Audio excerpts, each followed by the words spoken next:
Alternatives to the mainstream media can be found through conservative talk radio and the blogosphere. Many blogs feature audio and video, and here's Rick Calvert to discuss with us. Rick, you're the founder of and originator of BlogWorld NewMediaExpo. What was your motivation in creating this conference and expo? Well, I was a blogger. I had a blog called The Real Ugly American, which is actually about politics. And I thought BlogWorld was just going to be my friends on the left and my friends on the right getting together and being nice to each other for a couple of days. Because, you know, they're so mean to each other on the internet. And I tried to be kind of a middleman to tell people, can't we just have a discussion, right? A respectful conversation, and we can disagree agreeably. And so I thought that's what it was going to be. But when I started doing the research, I found people like Robert Scoble and TechCrunch, and like all those people need to be at the show too. These guys invented it, and I just realized the blogosphere are really tens of thousands of different communities that normally don't get together. So here at BlogWorld, they all come together.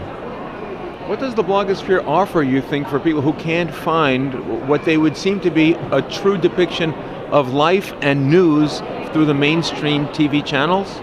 Well, you know, the funny thing is, both my friends, again, on the left and the right in the political spectrum, agree that they hate the mainstream media, right?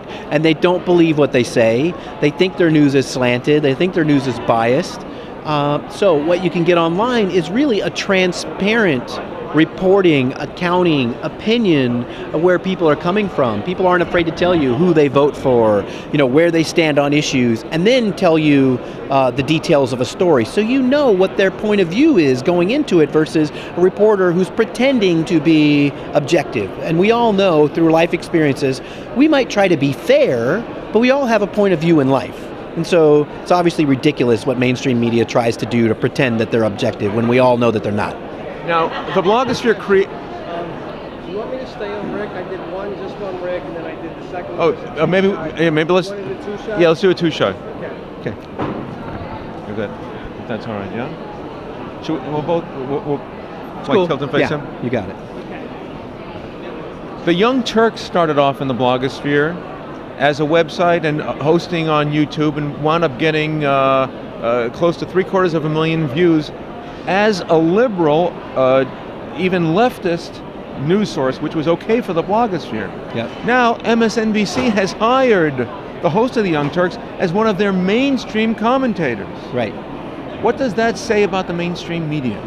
Well, I don't think anybody would consider MSNBC, you know, a mainstream, unbiased network. I mean, they obviously have a point of view as a network, and they'll have individuals, I think, sometimes that represent the other side of the argument. But I mean, I think they may try to deny it sometimes. I think they, in general, accept, you know, that they're coming from the left. So.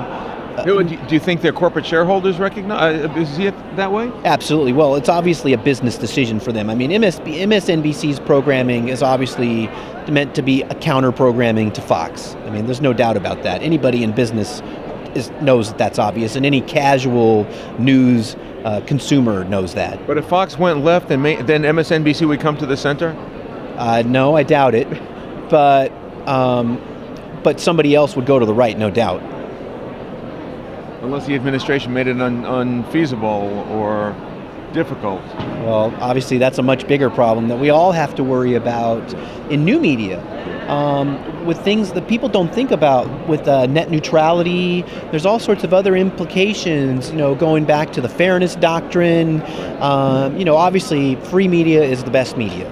And no matter what those opinions are, if you agree with them, disagree with them, if you think they're even vile or insulting, inflammatory, I mean, we need to have that honest, open media. That's the beautiful thing about new media. That's what has drawn people to it, is they feel like they're getting honesty, transparency.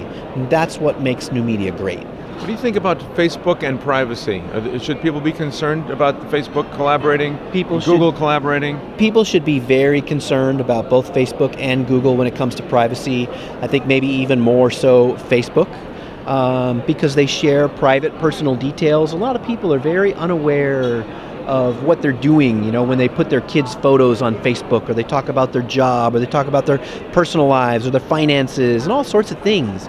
And Facebook is in business to make money. They're a corporation. They're not here to provide some utopian new world. They're a corporation designed to make money, and I don't fault them for that. That is their job. But as a consumer, I should understand that. And that's why Facebook continually runs into problems where they'll test the waters a little bit. They'll maybe push the ethical edge of what type of privacy they can share, and people will push back, and then they'll push back. But Facebook is going to provide that data to their potential advertisers and sponsors whenever they can. How about the government?